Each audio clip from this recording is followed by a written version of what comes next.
Estamos de volta com o programa Conexões, hoje refletindo sobre autoestima. Nosso convidado é o Luiz Maciel, psicólogo e psicoterapeuta. Então, Luiz, terminamos o bloco anterior, falamos bastante de vários aspectos da autoestima, sobretudo a baixa autoestima.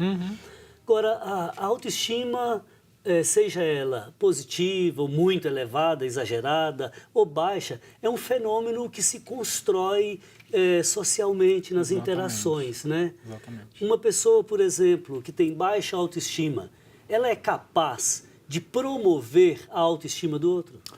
Sim, seria muito determinista a gente falar que não é possível. Né? Só que muitas vezes a gente percebe que são pessoas, muitas vezes, com relacionamentos conturbados, né? Por estarem tão preocupadas com si mesmas, muitas vezes elas não conseguem olhar o outro ou estimular o outro naquela dificuldade, né? E principalmente, né, assim, que a gente está falando que a autoestima ela é construída na relação com o outro. Se eu tenho uma autoestima muito baixa, muitas vezes se torna difícil eu conseguir também ver o lado positivo dos outros e conseguir aceitar os limites deles como não sendo limites que vão, em alguma medida, delimitar ou impedir a pessoa de crescer. Eu estou pensando nisso principalmente em relação de pais, professores, né?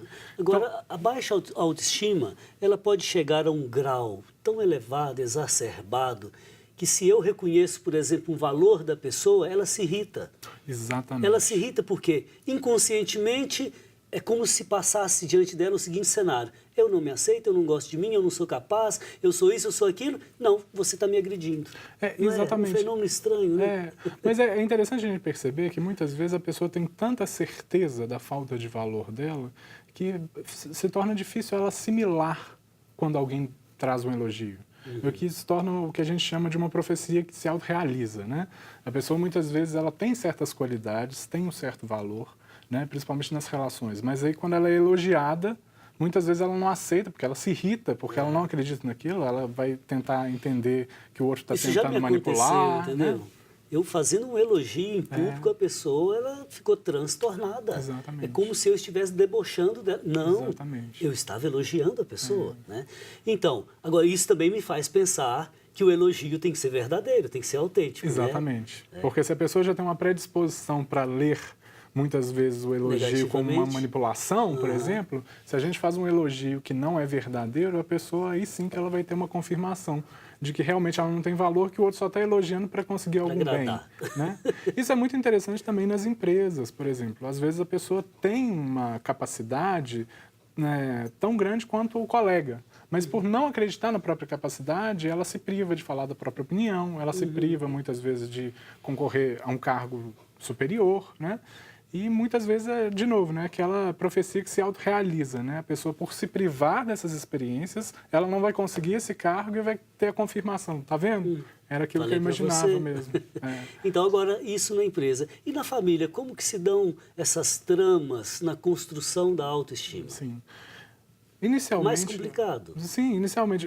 Normalmente se dá com base em conflitos, né? São pessoas muitas vezes que não têm muita facilidade em proximidade, que a proximidade ou a intimidade se torna ameaçadora. Muitas vezes se transforma em competição na própria família, né? Entre irmãos, entre às vezes entre mulher, gêmeos, né? Entre gêmeos, né? Assim, todas as relações que são potencialmente ameaçadoras para as pessoas, elas vão se tornar, em alguma medida, uma relação que ela vai se sentir insegura, né? Assim, então, muitas vezes ela vai ter mecanismos compensatórios disso. Quais são esses mecanismos, muitas vezes, né? Mecanismos de, às vezes, sobreposição, de autoritarismo, até de violência. Eu me sinto tão inseguro que, às vezes, eu posso me tornar até violento. Agora, veja bem, eu disse que é mais complicado, porque em família a gente não precisa disputar o afeto. Já o temos de graça, né? E depois pela familiaridade, todo mundo conhece todo mundo. Mas às vezes os pais podem colaborar com isso. Por exemplo, quando o pai ou a mãe demonstram inconscientemente a preferência por este ou por aquela filha. Pode despertar no outro baixa autoestima, né? Exatamente. Isso quando não é feito deliberadamente, né? Quando é deliberadamente é pior. Pois né? Exatamente. Agora, Sim. você acha que a família deveria conversar sobre isso num dado momento? Ou não se toca nesse assunto? Acho que mais importante do que conversar sobre isso é a gente prezar por relações significativas, Sim. onde estejam presentes a compreensão, o interesse, a valorização de cada um, né? Mesmo com os limites de cada um. Porque pai e mãe também têm limites, Exatamente, né? porque nós somos diferentes, né? Assim, o diferente não significa que a gente é melhor ou pior, né? Essas diferenças, elas precisam ser valorizadas também, né? Na medida que eu posso valorizar a criança ou valorizar o adolescente naquilo que ele dá conta de fazer e nos interesses dele, respeitar muitas vezes os interesses, as necessidades dele, colocando limite quando é necessário, né? É natural que uma pessoa goste mais de uma do que da outra, isso é natural? Sim, é natural. É algo que brota. Sim. Vamos dizer, ninguém escolhe gostar de alguém. Exatamente. Né? Enfim. Mas principalmente na relação familiar, é importante que esse afeto, que é mais positivo em relação ao outro, não se transforme também numa divisão de tarefas, por exemplo, injusta. Porque isso, muitas vezes, é o que pega mais pesado, Entendi. sabe? Tá certo. Agora, a baixa autoestima, como que ela interfere, por exemplo, numa relação a dois? Olha, É complicado, né? Sim, muitas vezes a pessoa não reconhece o amor da outra, mesmo esse amor existindo, né? E pode gerar certos comportamentos de medo, de insegurança, até de ciúme, de controle, né? Porque se eu não tenho segurança de que eu sou digno de amor, de afeto, e de que o outro tem esse amor e afeto por mim, muitas vezes eu posso começar a querer controlá-lo, para que esse risco não aconteça. Muitas vezes não está ligado ao comportamento do outro, mas está ligado ao meu medo, à minha insegurança. Então, a baixa autoestima pode gerar um ciúme que pode destruir uma relação. Sim, com certeza. É muito sério? É muito sério. Tá. Então, além da ajuda do psicoterapeuta, do estímulo para a pessoa olhar para o passado com olhos complacentes e ver as coisas boas que aconteceram, exatamente. a lembrança de pessoas que lhe devotaram ternura, você acha que a via espiritual poderia ajudar a pessoa? Sim, com certeza. Que sentido? É uma das vias possíveis também de formação da nossa subjetividade, né? Assim, o que é essa busca espiritual? A busca espiritual é uma busca por responder às grandes questões da existência, né? Qual que é o sentido da vida? Por que eu estou aqui? Qual que é a minha missão, o meu propósito nessa Terra, né? Assim, nesse universo? São perguntas básicas, né?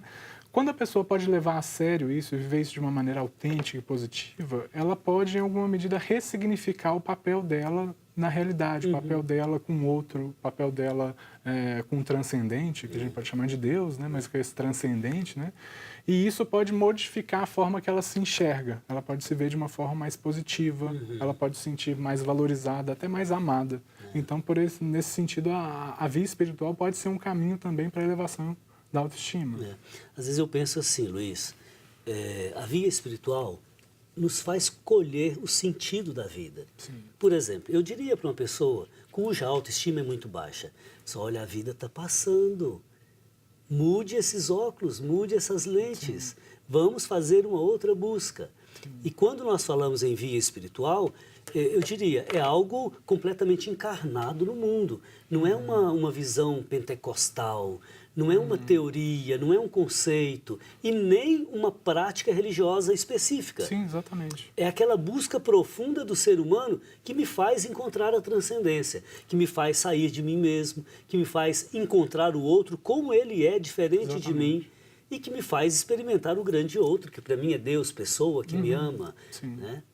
Exatamente. Então, essa busca espiritual ela é fundamental em alguma medida e se as pessoas que vivem essa busca vivem de uma maneira autêntica, no sentido de que elas reconhecem, inclusive o que o senhor estava falando, da finitude, reconhece o tempo que está passando, inclusive as potencialidades que elas têm para desenvolver Ela tem que viver cada dia da melhor maneira, sim, né? ela pode viver de cada maneira, né? E eu lembro muito lembrei que agora também, de uma frase do próprio Cristo que diz assim, eu vos disse essas coisas para que a minha alegria esteja em vós e a vossa alegria seja plena.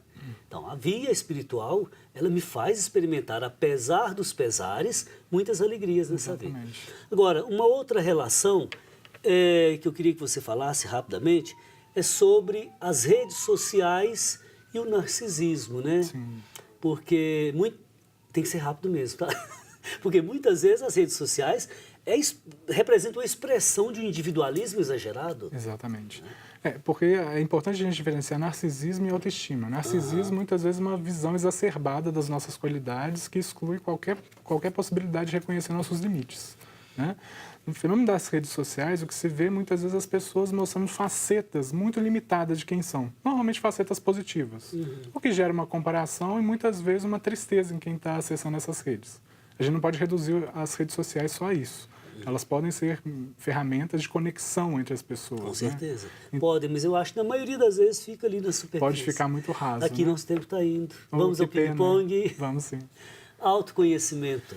Autoconhecimento é necessário para uma vida satisfatória. Relação consigo e com os outros. A forma que eu relaciono comigo mesmo vai determinar também a relação com o outro. Espiritualidade. É uma via importantíssima. Aceitação. Dos nossos limites e também das nossas qualidades. Autoestima. Autoestima é um conceito que é diferente de narcisismo e que é muito importante para o nosso bem-estar, para a nossa saúde mental. E na série Pensamentos Conexos, queria seu comentário rapidinho. A autoimagem é a essência da personalidade e do comportamento humano. Mude a autoimagem e ambos serão transformados. Sim.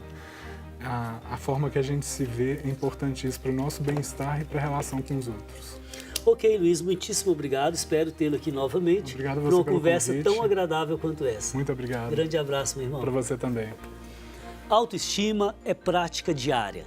Cresce junto com você quando você gosta do que faz, do que fala. Espalhe o bem, veja bem as pessoas, conheça você mesmo e conquiste sua autoestima. Na próxima semana estaremos de volta com o programa Conexões Espiritualidade Cotidiano, aqui na TV Horizonte, emissora da Catedral, Rede de Comunicação Católica. Fraterno abraço.